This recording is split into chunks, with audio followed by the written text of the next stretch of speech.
پہلی چیز تو یہ کہ ازار ہو، لنگی ہو، شلوار ہو، تندورہ ہو، ہمیشہ ٹخنے کے اوپر ہونا چاہیے، ٹخنے کے نیچے نہیں ہونی چاہیے۔ نبی علیہ السلام نے بڑی شدید وعید سنائی ہے۔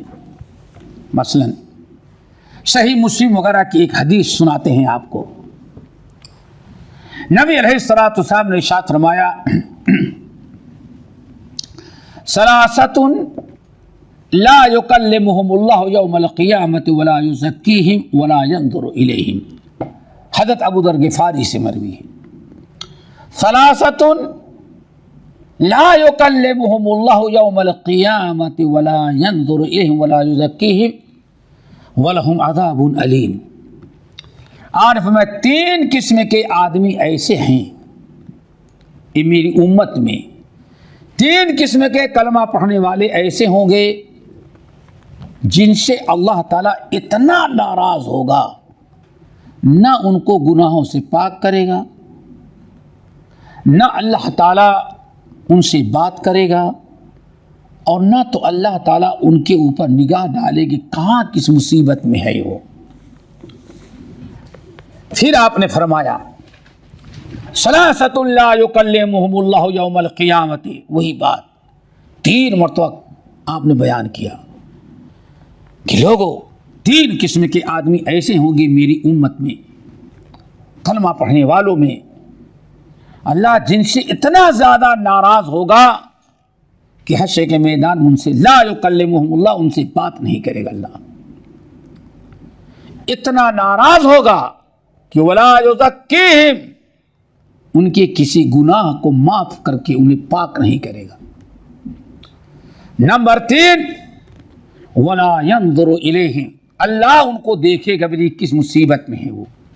دوستو 3 مرتبہ آپ نے اسی بات کہی تو صحابہ کرام کے تو پاؤں تلے زمین نکل گئی، فوراً پکار اٹھے خابوا وخسروا من ہم یا رسول اللہ، یا رسول اللہ یہ 3 قسم کے لوگ تو برباد ہو گئے۔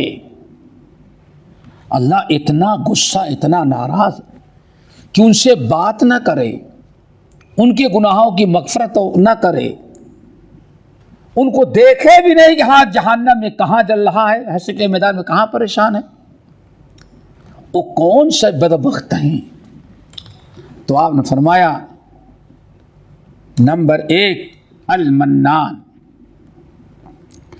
احسان کر کے احسان جتلانے والا اللہ۔ نمبر 2 والمسبل ازارہ، ٹخنے کے نیچے اپنی لنگی، اپنی شلوار، اپنا کندورہ لٹکا کر کے چلنے والا۔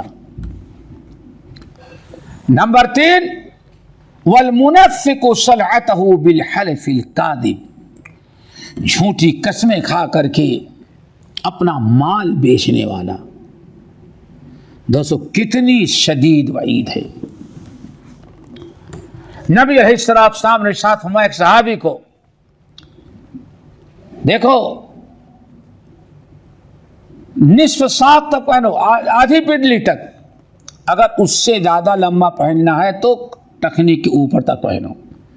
فَإِنْ أَبَيْتَ، اگر ٹخنے کے نیچے تیرے کپڑے لٹک گئے تو وہ جسم کا حصہ جہنم میں اللہ تعالیٰ اس کو جلائے گا۔ ہمارے چینل کو سبسکرائب کیجیے اور بیل آئیکن کو دبانا نہ بھولیے تاکہ آپ کو نئی ویڈیو برابر ملتی رہیں۔ لائک اور شیئر کرنا نہ بھولیے۔